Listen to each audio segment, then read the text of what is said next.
Well, as a courier company, FedEx plays a crucial role in international shipping, including the handling of tariffs where goods are subject to duties. I was at the shipping giant's Memphis hub yesterday talking to CEO Raj Subramaniam about navigating the current economic climate. Goods are being tariffed if they are coming into the United States. What are you seeing? Are you seeing flows change from international, and how is that affecting FedEx? Well, I think FedEx is in the business of moving high-value goods across the global supply chain. In fact, we move over $2 trillion worth of commerce through our system every year. We connect about 3 million shippers to about 225 million consumers around the world, and we are in the center of this high-value supply chain ecosystem. The fact that we're here, there, and everywhere makes it, that we are the scale advantage that FedEx has got, that we are already there to these markets, meaning that any particular market is already connected to the world, and the world is connected to that market using FedEx. So yes, we will monitor the overall demand, and they're going to go through ups and downs as the situation changes. But as the supply chain patterns themselves change, because of our unique network that we have an advantage because we're already connected to all parts. So that's one. The second thing is the operational side of it, because we are in the business of moving packages end to end, including customs clearance. This is what we do for a living. So we are, preparing and are prepared to manage through these changes in the tariff environment. And I'm really proud of my team that they have done an outstanding job of getting ready and being flexible to manage through the system. That's happening. The third is also very important. Every country to every other country for every commodity. We have the classification information in our systems because that's what we do for a living over the years. But what's important is that over the last 5 years, we have engineered the data, and I use the word very carefully because that's what's going to be very important. And that structure is already in place. I didn't know that this was coming, but we are built a digital twin of FedEx essentially over the last 5 years. So now, as the complexity of tariffs and these flows becomes more frictionful, then the need for a platform like ours and clearance becomes even more meaningful. So prior to this, when it's much smoother, smaller companies or pure tech companies, the need of the hour was basic algebra. Now the need of the hour is advanced calculus. So in other words, if someone is importing something, you can help them by saying, here's what your tariff rate is on this particular item? Exactly. Let me give you an example. So there was this customer, shipping neon signs. They were under $800, and these are all the small customers who buy these neon signs, and there are varieties of combinations of them: steel, glass, wood, this, that, and the other thing. There are 200 different combinations.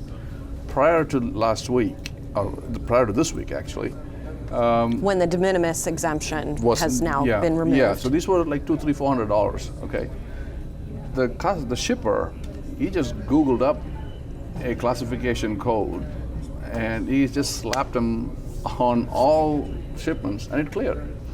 Starting now, he needs 200 different classification codes.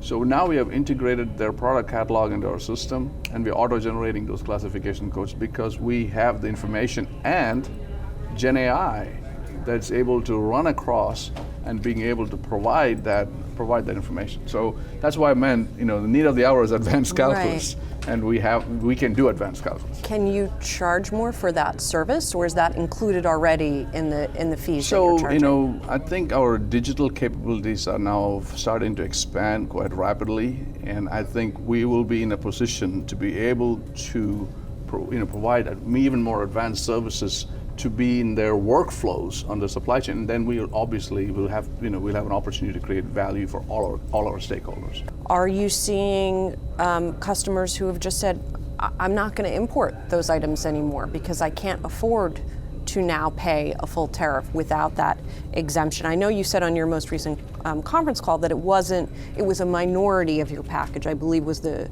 word that one of your executives used, but can you quantify that for us? Well, I think it's too early to do that. This is really literally the first day or two here, and so we'll have to watch and see how it performs. But what I think whoever made our comment was saying is that our China to U.S. lane, our largest trade lane, was represented a small percentage of our total volume, or that goes through the FedEx system every single day. But however, this is something we have to watch very carefully. It's too early to call it right now, and there are some immediate reactions. You can see some of the companies have basically said they can't afford to ship these, right. Their commodities to the United States with these tariff rates. But they could change tomorrow, so it's very, very too early to call that question. Do you think the U.S. will enter a recession? Oh, I don't know. It's impossible for it's too early and very dynamic to say what's going to happen to the U.S. economy at this point.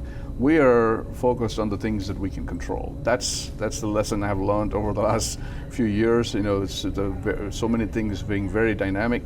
Let's focus on the things that we can control. Like put forward the best value proposition we can give to our customers. Make sure that we are as efficient as possible, and build infrastructure for the future. Something we are seeing some of your competitors do, or even manufacturers, companies that ship things into the U.S., they're making it very clear how much the tariff is costing for customers. Is that something, do you all have a tool like that? Well, that's the retailer's decision to see what they want to display to their customers. We can provide them all the information that they want. That's what we are part of their workflow.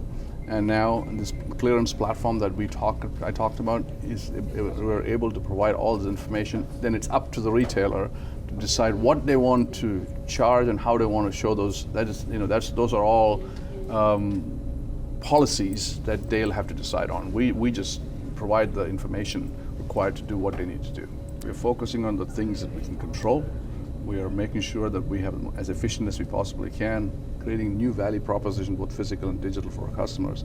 And our vision of making supply chains smarter for everyone is the right one for the right moment.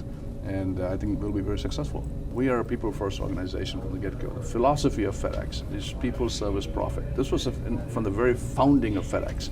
It's not changed. It's not going to change. You take care of your people, they deliver outstanding experience for your customers, which generates profits for our company when we reinvest back in our people. This unending circle has guided our principle from the very get-go. So whether it's our communications, whether it is the way we treat people, whether and the way expectations are clear as to what needs to be delivered.